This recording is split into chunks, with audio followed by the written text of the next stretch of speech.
Hello बच्चों, स्वागत है आप सभी का आज की एक और नई लाइव में। आशा करता हूँ सभी बहुत अच्छे से होंगे। आज की लाइव में हम जो कक्षा 10 गणित का जो क्वेश्चन पेपर हम सॉल्व कर रहे थे 2025 बोर्ड एग्जाम के लिए, उसके क्वेश्चन नंबर 13 से आगे क्वेश्चन करेंगे। इससे पहले के जितने भी क्वेश्चन हैं जो एमसीक्यू और 1 नंबर के क्वेश्चन हैं, आपके बहुविकल्पीय प्रश्न और 1 नंबर में निश्चित उत्तरीय प्रश्न, हमने पिछली वीडियो में हमने सॉल्व किए थे, जो पिछली लाइव में करें हैं, जिसको आप चैनल पर जाके देख सकते हैं और लिंक डिस्क्रिप्शन में मिल जाएगा आपको वीडियो का, आप वहाँ से चेक कर सकते हैं। ठीक है, तो आज की वीडियो हम शुरू करते हैं। उससे पहले जैसे ही आप लोगों तक नोटिफिकेशन पहुंचता है, आप लोग सब जुड़ जाइए चैनल के साथ। ठीक है, लाइव में जुड़ जाइए और फिर उसके बाद हम क्या करते हैं, आगे की एक्सरसाइज चालू करते हैं एग्जाम। ठीक है, सॉल्व करना तो सारे जितने भी क्वेश्चन है, मैक्सिमम कोशिश करेंगे हम इस वीडियो में कवर करें और 1 घंटे तक की जहाँ तक ये वीडियो रहेगी। चलिए शुरू करते हैं आज की वीडियो। और जल्दी से जो जो जिन बच्चों तक हमारा नोटिफिकेशन पहुँच गया वो जल्दी से क्या करें, हमारे साथ जुड़ जाइए। ठीक है, नोट्स लेकर जुड़ जाइए। मैं एक बार और आवाज़ अगर मेरी आप लोगों को साफ सुनाई दे रही तो आप मुझे एक बार कमेंट करके बता दीजिए। ठीक है, चलो मैं भी चेक कर लेता हूँ एक बार, उसके बाद मैं आगे क्लास चालू करता हूँ। ठीक है,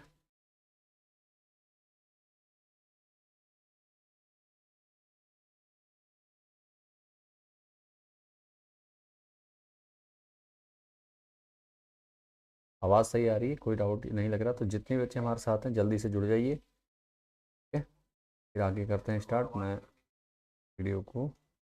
ठीक है, चलिए। तो एक बार क्लास 9 का बेटा जैसे ही हमारे पास अवेलेबल होता है जल्द ही हम आपको अवेलेबल कराते हैं। क्लास 9 का इंपॉर्टेंट क्वेश्चन की भी सीरीज चलने वाली है, आप लोग चैनल से जुड़े रहिए। ठीक है, किसके सब्जेक्ट का आपको चाहिए होगा वो आप लोग मुझे बता दीजिए कमेंट में जुड़े रहिए और चैनल को ज़्यादा से ज़्यादा दोस्तों के साथ शेयर कीजिए, क्योंकि आप लोगों के प्यार और सपोर्ट के कारण ही क्या हो पाता है, ये सब चीज़ें प्रोवाइड की जा सकती हैं। जब आप लोगों का प्यार और सपोर्ट हमारे साथ बना रहता है तभी हम क्या कर पाते हैं, इतनी मेहनत कर पाते हैं। ठीक है, तो आप लोगों का प्यार और सपोर्ट ज़रूर चाहिए। ठीक है, जल्द ही कक्षा 9 के इंपॉर्टेंट क्वेश्चन की एक सीरीज लेके आने वाला हूँ। तो आप लोग सभी जितने भी कक्षा 9 के बच्चे हमारे साथ जुड़े हुए हैं वो जुड़े रहिए। और चैनल में कुछ वीडियो हमने क्लास 9 की मैथ से रिलेटेड डाल रखी है, इंपॉर्टेंट क्वेश्चन की, वो आप चेक कर सकते हैं। हमने शुरू के कुछ चैप्टर्स के डाल रखे हैं जिसमें आपको इंपॉर्टेंट क्वेश्चन डिटेल वाइज समझा रखे हैं अच्छे से, तो आप उनकी प्रैक्टिस अभी कर सकते हैं। और जल्दी शायद नेक्स्ट एक आध वीक के अंदर, पहले वीक में ही क्या होगा, 9th क्लास के भी हम इंपॉर्टेंट क्वेश्चन की सीरीज चालू कर देंगे, तो आप लोग उससे तैयारी कर सकते हैं। बाकी किस किस सब्जेक्ट की आपको वीडियो कैसे कैसे चाहिए आप मुझे बता सकते हैं, उस हिसाब से मैं तैयारी करता रहूँगा आप लोगों के लिए। ठीक है, तो ये करना है आप लोगों ने। बाकी अपना प्यार और सपोर्ट जरूर बनाए रखिए अपने चैनल पे। ठीक है, चलिए शुरू करते हैं आज की क्वेश्चन पेपर को सॉल्व करने की तैयारी कर लेते हैं। जो बच्चे भी हमारे साथ अभी तक जुड़ गए हैं उन सभी का फिर से स्वागत है। ठीक है, आप सभी का स्वागत है बेटा, और चलो शुरू करते हैं। तो पहला क्वेश्चन दिया गया है जो अब आज का जो है 13 नंबर का क्वेश्चन है। क्वेश्चन नंबर 13 है, सिद्ध कीजिए कि √3 एक अपरिमेय संख्या है। ठीक है, हमें कहा जा रहा है कि √3 को हमें क्या सिद्ध करना है, अपरिमेय संख्या है। ठीक है, रचित आगे बेटा, हाय सभी बच्चे, स्वागत है आप सभी का। ठीक है, तो √3 क्या है, एक अपरिमेय संख्या, हमें ये बताना है। तो अपरिमेय संख्या है कैसे होगा बता पाएंगे, देखो हमने सबसे पहले क्या करना है, इसको मानना होता है अपरिमेय संख्या। ठीक है, क्योंकि अपरिमेय सिद्ध करने के लिए हम क्या करेंगे, सबसे पहले मानेंगे, माना √3 क्या है, एक परिमेय संख्या है। ठीक है, माना, माना, मैं लिख दे रहा हूँ, माना √3 एक क्या है, परिमेय संख्या है, परिमेय संख्या है।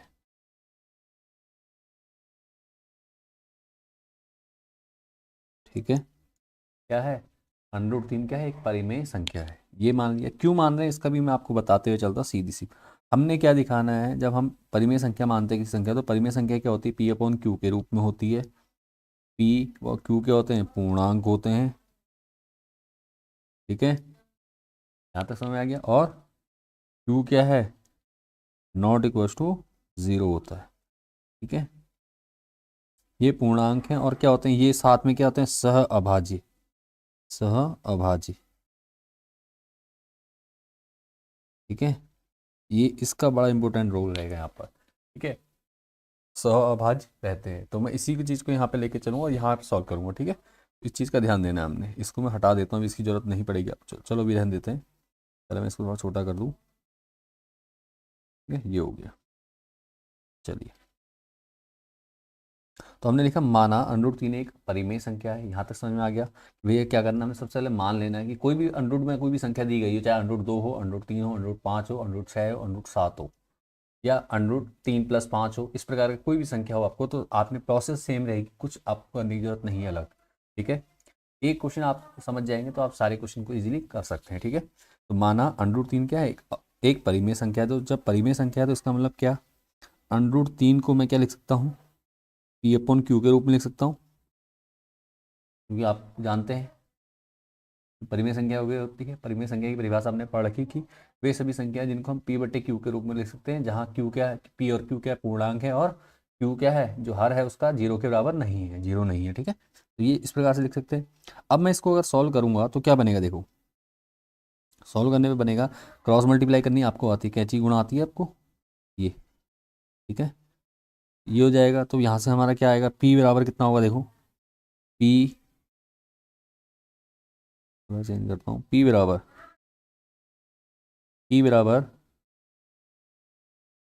√3Q, ठीक है। यहाँ तक समझ में आ गया।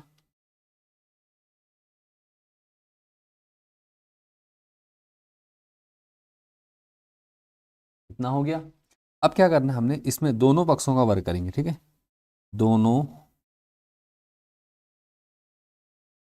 ध्यान देंगे दोनों,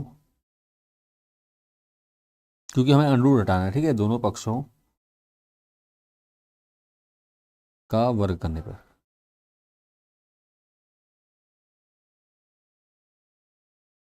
वर्ग में पर, ठीक है।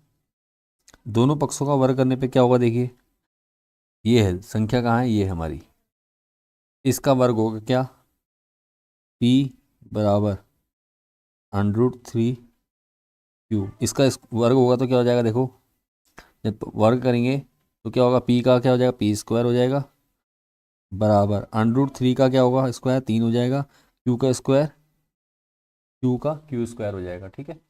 यहाँ तक आपको समझ में आ रहा होगा, ठीक है। दोनों पक्षों का जब वर्ग किया हमने तो संख्या ये थी हमारी, ठीक है, इसका वर्ग किया तो ये बन गया। अब यहाँ से देखो क्या होगा, ये 3 जो है, ये 3 यहाँ जाएगा तो इसके भाग में जाएगा, तो इसका मतलब क्या हो रहा है कि P² किससे विभाजित हो रहा है, 3 से विभाजित हो रहा है। तो हम यहाँ लिखेंगे, लिखेंगे जो मेन लाइन है मैं आपको बोल्ड करके दिखा रहा हूँ, ठीक है। P² 3 से विभाजित है,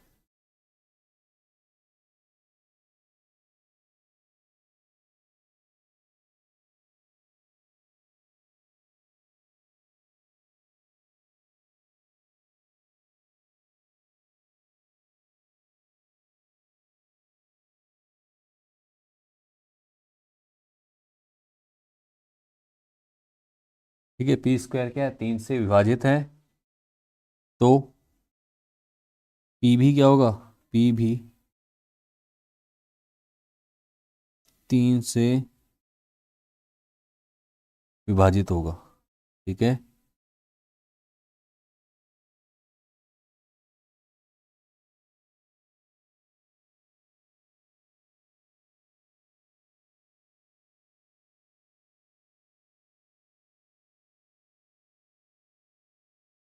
ठीक है, क्या है, P² जब 3 से विभाजित है तो P भी क्या होगा, 3 से विभाजित होगा। यहाँ तक समझ में आ रहा है। हमने सबसे पहले क्या क्या माना, √3 क्या है, एक परिमेय संख्या है, तो उसको परिमेय संख्या के रूप में दिखा दिया हमने कि क्या √3 = P/Q। उसके अब जो आया है उसको हमने क्या करा, उसके दोनों पक्षों का वर्ग करा, वहाँ से हमें मिल गया P² बराबर 3Q²। तो यहाँ से हमें पता चल रहा है कि भैया जो P² है वो 3 से विभाजित हो रहा है, तो P भी किससे विभाजित होगा, P भी हमारा किससे विभाजित होगा, 3 से विभाजित होगा, ठीक है। P भी किससे विभाजित होगा, 3 से विभाजित होगा, ठीक है। तो अब क्या हो जाएगा, 3 से विभाजित हो रहा है, इसका मतलब P जब 3 से विभाजित हो तो हम P को क्या लिख सकते हैं यहाँ पर, इसको मैं समीकरण 1 नाम दे रहा हूँ, ठीक है। इसको समीकरण 1 दे रहा हूँ, याद रखना, ताकि आपको समझने में कोई प्रॉब्लम ना हो, ठीक है। इसको हम समीकरण 1 नाम दे रहे हैं, ठीक है। अभी इसका पता चल जाएगा क्यों मैंने इसको नाम दिया समझने के लिए। अब देखो, तो यहाँ से जाएगा पी बराबर क्या, इसलिए पी बराबर क्या होगा 3। सी ले लेते हैं, गुणांक कुछ होगा ना क्योंकि विभाजित हो रहा है, तो ये हो जाएगा 3C। ठीक है। अब यहाँ से कह पी का मान, ये देखो ये पी है, पी का मान, पी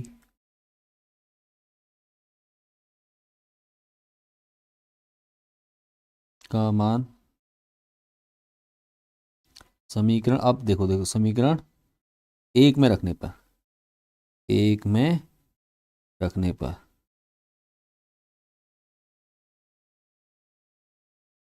ठीक है,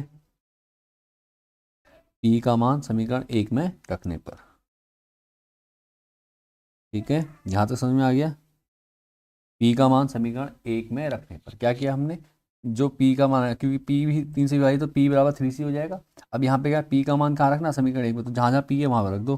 पी स्क्वायर था तो यहाँ पे क्या हो जाएगा 3C का स्क्वायर। ठीक है, ध्यान दीजिएगा, बराबर ये होगा 3Q स्क्वायर। देखो 3C स्क्वायर, तो यहाँ पे क्या है, 3 का स्क्वायर 9 हो जाएगा, C का स्क्वायर C रहेगा, बराबर यहाँ 3Q स्क्वायर हो जाएगा। अब ये जो 9 है ये अपॉन में जाएगा, तो यहाँ बटे में काटना चाहो तो डायरेक्ट भी काट सकते हो। डायरेक्ट कैसे कटेगा देखिए, 3 कम 3, 3 3 9, और ये यहाँ जाएगा तो अपॉन में आ जाएगा, तो यहाँ से क्या आ जाएगा, C स्क्वायर बराबर क्या हो जाएगा, C स्क्वायर बराबर क्या हो जाएगा, C स्क्वायर बराबर देखो कहाँ गया, ये हो जाएगा Q स्क्वायर अपॉन 3। ठीक है। अब इससे क्या पता चल रहा है, देखो इससे पता चल रहा है कि क्यू स्क्वायर किससे विभाजित है, 3 से, तो लिख देंगे क्यू स्क्वायर, क्योंकि चूंकि क्यू स्क्वायर 3 से विभाजित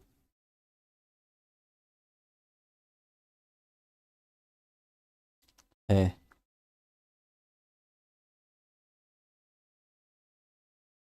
इसलिए क्या,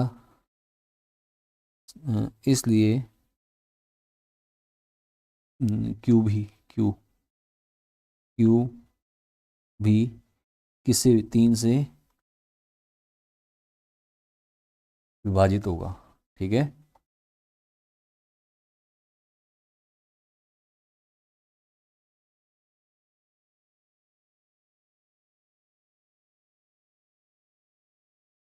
ठीक है, अभी देखो मैंने साइड में आपको यहाँ पे ये चीज़ लिख के दिखाई थी, ये जो मैंने साइड में लिखा था, क्यों लिखा था, परिमेय संख्याओं के लिए लिखा था ना, परिमेय संख्याओं का जो रूल होता है। तो ये जो मैंने लिखा था, ये आपका क्या है, ये क्या है,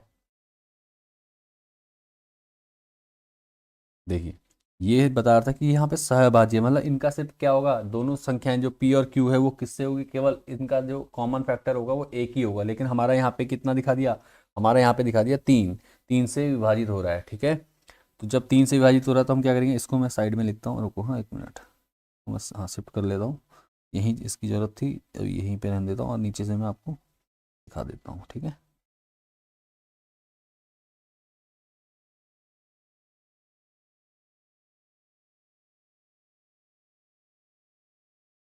अब देखो क्या करना है इसके बाद,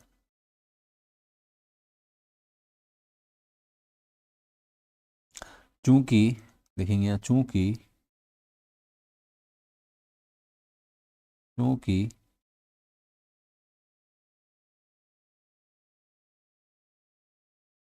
चूंकि क्या लिखा है, पी, पी व क्यू 3 से विभाजित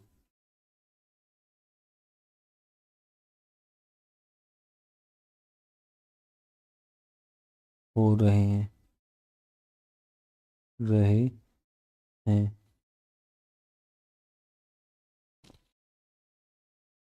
जो कि क्या है, जो कि एक विरोधाभास है।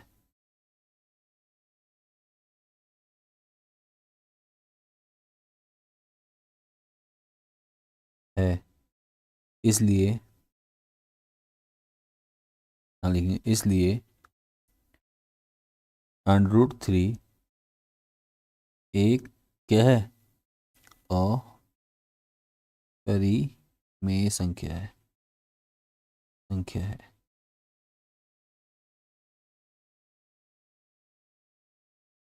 ठीक है, इतना करना है आपको, कॉन्सेप्ट आपका सिर्फ इतना सा है, यही आपको करना है। ठीक है, तो इतना करने से क्या होगा, आपका ये पूरा क्वेश्चन अपना आराम से सॉल्व हो जाएगा। सारे क्वेश्चन मैं डिटेल में आपको समझा रहा हूँ, तो आपको शायद जहाँ तक कोई प्रॉब्लम नहीं हो रही होगी। ठीक है, बाकी ये लिखने का कई अलग अलग तरीके होते हैं, आप चाहो तो कुछ भी लिख सकते हो, जो आपको स्कूल में कराया है वो लिख सकते हो, या आप जैसे भी आपकी बुक में दिया है वैसे कर सकते हो, कोई प्रॉब्लम नहीं है। लेकिन जो कॉन्सेप्ट है आपका, ये मैंने यहाँ पे क्लियर करा दिया। ठीक है, तो आपने इसको देख लेना। चलिए करते हैं, आगे बढ़ते हैं। नेक्स्ट क्वेश्चन है संख्याओं 4 की पावर n। ठीक है, क्या लिखा है, 4 की पावर n पर विचार कीजिए, जहाँ n क्या है, प्राकृतिक संख्या है। ठीक है, n क्या है, प्राकृतिक संख्या है। जांच कीजिए कि क्या n का कोई ऐसा मान है जिसके लिए 4 की पावर 1 अंक शून्य पर समाप्त हो रहा है। ठीक है, एक अंक क्या हो रहा है, शून्य पे समाप्त हो रहा है। तो करते हैं, चलो उसको देखते हैं क्या कहा जा रहा है। प्राकृतिक संख्या, पहले तो प्राकृतिक संख्या है समझो क्या होती है। प्राकृतिक संख्याओं को हम नेचुरल नंबर कहते हैं। ठीक है, तो मैं प्राकृतिक संख्या में आपको समझा दे रहा हूँ यहाँ पे। प्राकृतिक संख्या काउंटिंग नंबर जो होते हैं जिनसे आप गिनती शुरू करते हैं, तो गिनती कहाँ से शुरू होती है, 1 2 3 4। अब हमें क्या, इस प्रकार से चलती रहती है प्राकृतिक संख्याएं। ठीक है, तो ये आपका प्राकृतिक संख्या है। अब हमें कहा गया है 4 की पावर n का इकाई का अंक क्या हो, शून्य हो। ठीक है, जो अंतिम अंक, देखिए अंतिम अंक क्या हो, शून्य हो। तो हम करके देखते हैं, 4 की पावर n, तो n की जगह क्या होगा, तो हम लिख लेते हैं यहाँ पे n बराबर, ठीक है, 1 2 3 4 लेने पर। ठीक है, n की जगह क्या हो जाएगा, इतनी सारी संख्याएं लोगे। ठीक है, 1 तो 4 ही होगा, करते हैं। तो सिंपल देखिए, n बराबर तो किसकी, 4 की पावर n है, तो 4 की पावर n है, तो पहली बार 1 लिया, तो 4 की पावर 1 कितना हो जाएगा, 4 हो जाएगा। इकाई का अंक यहाँ पे 4 आ रहा है, देखिए। ठीक है, और उसके 4 की पावर n ही है, यहाँ पे 4, n की जगह क्या लेंगे, 2 लेंगे, तो क्या हो जाएगा, 4 गुणा 4, 4 बराबर कितना होगा, 4 को 16 हो गया। यहाँ पे इकाई का अंक 16 आ रहा है, 6 इकाई का अंक। ठीक है, उसके बाद 4 की पावर n में हम क्या करेंगे, वैल्यू रखेंगे 3, 4 गुणा 3, 4 की पावर 3, 4 गुणा 4। ठीक है, तो 4 चक्को 16, 16 चक्को 64। देखिए फिर से 4 आ गया इकाई का अंक। ठीक है, इकाई का अंक का ध्यान, अंतिम अंक किस पे खत्म हो रहा है, ध्यान देना है। ठीक है, इसी प्रकार 4 की पावर कितना, 1 2 3, तो यहाँ पे 4 की पावर 4 लेंगे, बराबर क्या होगा, देखो 4 गुणा 4 गुणा 4 और गुणा 4। अब देखिए बराबर कितना होगा, 64 गुणा 4 कर लेंगे। 64 गुणा 4 कितना, तो मैं यहाँ पे शॉर्ट में करके दिखा रहा हूँ। 4 चक्को 16 का 6, 4 चक्को 16 का 6 हासिल 1, 6 चक्को 24 और 1 25, 256 होता है। ठीक है, नहीं है। ठीक है, तो 256 आ जाएगा, बराबर 256। तो अभी तक हमने जितने भी करे, हमने 4 की पावर 4 तक कर लिया है। चारों में देखो आंसर क्या आ रहा है, इकाई का अंक क्या आ रहा है, देखिए मैं अंडरलाइन करता हूँ, यहाँ पे 4 है, फिर 6 है, फिर 4 है, 6 है, इसी प्रकार से आपका क्या कर रहा है, चल रहा है। तो इकाई का अंक 4 और 6 आ रहा है। ठीक है, तो इसलिए तो हमारा पूछा गया है, जांच कीजिएगी कि n के लिए कोई मान है, तो हम लिखेंगे नहीं, आंसर हो जाएगा नहीं, नहीं। ठीक है, नहीं 4 की पावर n के किसी भी मान के लिए, किसी भी मान के लिए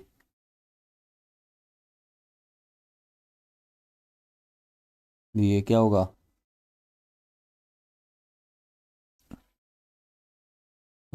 शून्य, अंक शून्य पर 4 की पावर n, n यहाँ पे एक मिनट, n के किसी भी मान के लिए करो, n के किसी भी मान के लिए 4 की पावर n अंक शून्य पर समाप्त नहीं होगा, अंक क्या, शून्य पर समाप्त नहीं होगा। नहीं होगा। ठीक है, क्लियर हो गया यहाँ तक? किसी को कोई डाउट या परेशानी लगे क्वेश्चन को समझने में तो आप मुझे क्या करें, कमेंट कीजिए। ठीक है, कमेंट कीजिए मुझे, और आप मुझसे पूछ सकते हैं कोई डाउट है तो।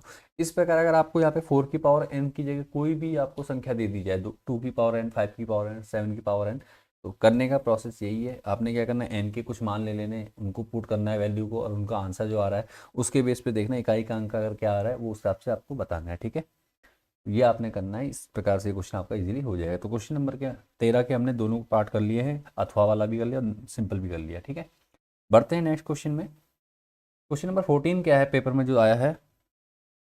ठीक है, दो क्रमागत धनात्मक पूर्णांकों, दो